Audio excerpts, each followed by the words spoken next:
Fisheries, मत्स्य पालन। Fisheries भी एक तरह से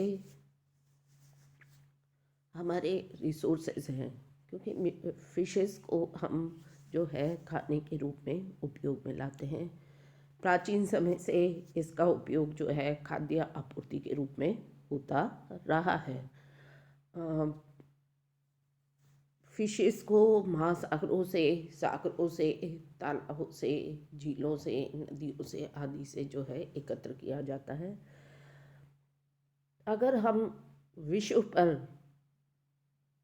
फिशरीज के ऊपर नज़र डालें तो देखते हैं कि उष्णकटिबंधीय प्रदेशों में स्थित जलीय भागों में मछली का व्यवसाय सीमित मात्रा में है, जबकि सबसे अधिक फिशरीज का उत्पादन या व्यवसाय कहा जाए तो वो समशीतोष्णीय कटिबंधीय प्रदेशों और उपध्रुवीय क्षेत्रों में स्थित जलीय भागों में जो है मोटे तौर पर इसका व्यवसाय किया जाता है।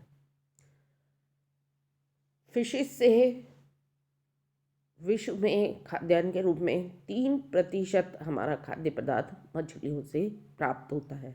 और जो प्रमुख देश है नॉर्वे, जापान, न्यूफाउंडलैंड, आइसलैंड, जो कि विश्व का कुल खाद्य पदार्थ का 10% मछलियों द्वारा प्राप्त किया जाता है।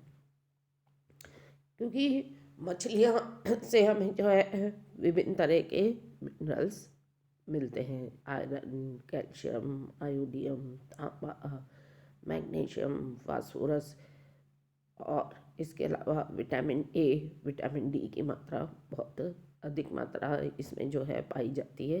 ये सभी चीज़ें इसमें उपस्थित होने के कारण मुख्य रूप से खाने में सम्मिलित की जाती है। तो अब मछलियों का जो व्यवसाय है यानी कि फिशरीज है वो कहाँ कहाँ की जाती है, उसके लिए क्या जोग्राफिकल कंडीशन या यूँ के फेवरेबल कंडीशंस कहाँ कहाँ हैं, कहाँ कहाँ सबसे अधिक मात्रा में इनका जो है व्यवसाय किया जाता है।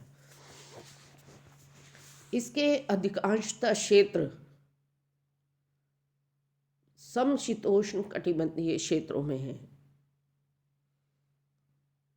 क्योंकि उष्ण कटिबंधीय क्षेत्रों में जो जलीय भाग हैं उसमें जो मछलियाँ रहती है वो हमारे लिए फेवरेबल नहीं होती। एक तो क्या होता है वो जल्दी खराब होती है, जहरीली होती है, इसलिए व्यवसाय पनप नहीं पाया। तो जो फेवरेबल कंडीशंस इनके लिए होती हैं तो पहली आती है सप्लाई ऑफ प्लैंकटन।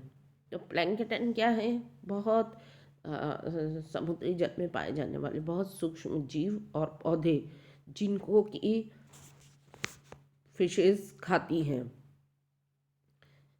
इनका निर्माण जो होते हैं बहुत सारे जो जीव जंतु होते हैं पानी में उनके द्वारा होता है, और ये उन स्थानों पे पाए जाते हैं, समुद्र के उन स्थानों पर अधिक पाए जाएंगे जहाँ पर कि सूर्य की किरणें जल में आसानी से पहुँच रही है। तो प्लैंकटन का जो भाग है, प्लैंकटन सबसे अधिक जो है महाद्वीपीय मग्न तट पर सबसे अधिक पाया जाता है। इसी कारण इस क्षेत्र में भी मछलियाँ अधिक होती। तो प्लैंकटन क्या चीज़ है, सूक्ष्म जीव और पौधे, प्लवक, जो कि सागरीय जल में पाए जाते हैं। दूसरी इम्पॉर्टेंट कंडीशन जो है वो है क्लाइमेट। कि क्लाइमेट कैसा हो जिसमें कि मछलियाँ सबसे ज़्यादा जो है सरवाइव करें। शीतोष्ण कटिबंधीय ठंडी जलवायु सबसे अनुकूलन जो है मछलियों के लिए जलवायु होती है। गर्म क्षेत्र की जो मछलियाँ होती है वो स्वादिष्ट नहीं होती हैं, जहरीली होती हैं, इसलिए इनका उपयोग बहुत कम में लिया जाता है। तो मछलियों के लिए या मछली व्यवसाय के लिए सबसे अच्छा तापमान 20 डिग्री सेल्सियस से अधिक नहीं होना चाहिए। तो तो इसलिए शीतोष्ण कटिबंधीय ठंडी जलवायु सबसे अच्छी होती है, सबसे अधिक मछली जो है जीवित रह पाती है, वैरायटी इनकी पाई जाती है। गर्म क्षेत्र की मछलियों को अधिक समय तक रख नहीं सकते, उनमें सड़न पैदा हो जाती है, जबकि ठंडे प्रदेशों की मछलियाँ लंबे समय तक उपयोगी होती हैं।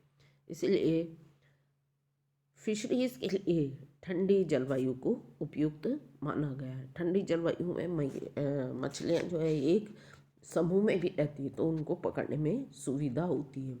गर्म जल में क्या होता है, विभिन्न प्रकार के बैक्टीरिया उत्पन्न हो जाते हैं, जो कि इनका खाद्य पदार्थ प्लैंकटन उनको खा जाते हैं। तीसरा आता है शैलो सी, यानी कि छिछले समुद्र। मछलियों के लिए जो भोज्य पदार्थ है वो समुद्र के उन्हीं भागों में अधिक पाए जाएंगे जहाँ पर कि सूर्य की किरणें समुद्र तल तक पहुँचती है। इसलिए 200 मीटर की गहराई तक जो है सूर्य की किरणें समुद्र में रहती है। तो 200 मीटर की गहराई तक समुद्र के छिछले भाग होते हैं, यहाँ पर फिशेस अधिक पाई जाती है। इसलिए शैलो सी में सबसे अधिक फिशेस उपलब्ध रहती है। रिवर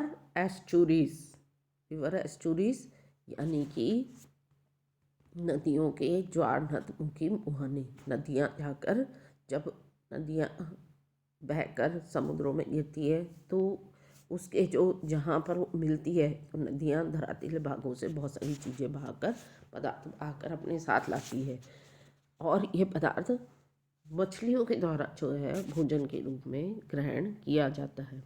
तो नदियों के मुहाने पर जहाँ नदियाँ समुद्रों में गिरती है, भोज्य पदार्थों की अधिकता रहती है, इस कारण वहाँ पर मछलियाँ अधिक पाई जाती है। बड़े डेल्टा वाले भागों में अवसाद की मात्रा अधिक होने से मछलियों का जो है प्रतिकूल प्रभाव पड़ता है, क्योंकि वहाँ पे जो होंगे सेडिमेंट्स जो होंगे वो बहुत ज़्यादा होंगे। अतः वहाँ पर क्या होगा, मछलियों को खाने के लिए चीज़ें कम मात्रा में उपलब्ध होंगी, अतः वहाँ पर मछलियाँ कम मिलेगी। ओशन करंट्स यानी कि जहाँ पर महासागरों की गर्म और ठंडी जलधाराएं मिलती है, वहाँ पर भी प्लैंकटन की मात्रा अधिक पाई जाती है, क्योंकि ये दोनों धाराएं अपने साथ प्लैंकटन को भाग कर लाती है, और जहाँ पर इनका आपस में संगम होता है वहाँ पर प्लैंकटन जो है अधिक मात्रा में उपस्थित रहते हैं। तो ऐसे क्षेत्रों में भी मछलियाँ जो है बहुत अधिक पाई जाती है।